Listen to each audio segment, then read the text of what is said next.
ನಮಸ್ಕಾರ, ಸುದ್ದಿ ದಿನಕ್ಕೆ ಸ್ವಾಗತ.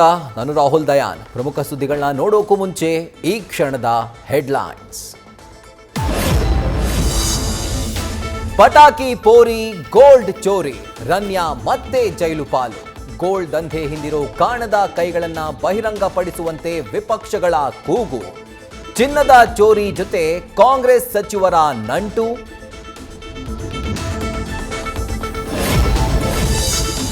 ಮೈಕ್ರೋ ಮನೆಹಾಳರಿಗೆ ಮೂಗುದಾರ ಹಾಕುವ ಕಾಲ ಸನ್ನಿಹಿತ. ಬಡ್ಡಿ ಹೈಕಳ ಕಾಟಕ್ಕೆ ಬ್ರೇಕ್ ಹಾಕುವ ಸುಗ್ರೀವಾಜ್ಞೆ ವಿಧೇಯಕ ಅಂಗೀಕಾರ. ಮಸೂದೆಗೆ ವಿಪಕ್ಷಗಳ ಸ್ವಾಗತ. ಗ್ರೇಟರ್ ಬೆಂಗಳೂರು ವಿಧೇಯಕಕ್ಕೆ ವಿರೋಧ. ಕಿರಿಕ್ ಪಾರ್ಟಿ ರಶ್ಮಿಕಾ ನಡೆ ಪ್ರಶ್ನಿಸಿದ್ದ ರವಿ ಗಣಿಗ ವಿರುದ್ಧ ಕೊಡವ ಕೌನ್ಸಿಲ್ ಸಮರ. ಬಹುಭಾಷಾ ನಟಿಗೆ ಭದ್ರತೆ ನೀಡುವಂತೆ ಕೇಂದ್ರ ರಾಜ್ಯ ಸರ್ಕಾರಕ್ಕೆ ಪತ್ರ.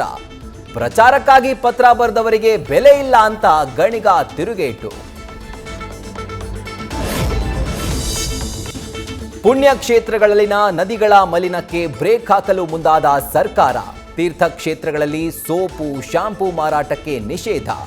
ನದಿ ತೀರದಲ್ಲಿ ಬಟ್ಟೆಗಳನ್ನು ಹಾಕದಂತೆ ಸೂಕ್ತ ಕ್ರಮಕ್ಕೆ ಸೂಚನೆ. ಕೆನಡಾದಲ್ಲಿ ಜಸ್ಟಿನ್ ಟ್ರೂಡೋಗೆ ಗೇಟ್ ಪಾಸ್. ನೂತನ ಪ್ರಧಾನಿಯಾಗಿ ಮಾರ್ಕ್ ಕಾರ್ನಿ ಆಯ್ಕೆ. ಭಾರತದ ಜೊತೆ ಮತ್ತೆ ಬಾಂಧವ್ಯ ವೃದ್ಧಿಯಾಗುವ ಆಶಾಕಿರಣ. ದೊಡ್ಡಣ್ಣನಿಗೆ ಸ್ಟ್ರಾಂಗ್ ಮೆಸೇಜ್ ಪಾಸ್ ಮಾಡಿದ ಹೊಸ ಪ್ರಧಾನಿ.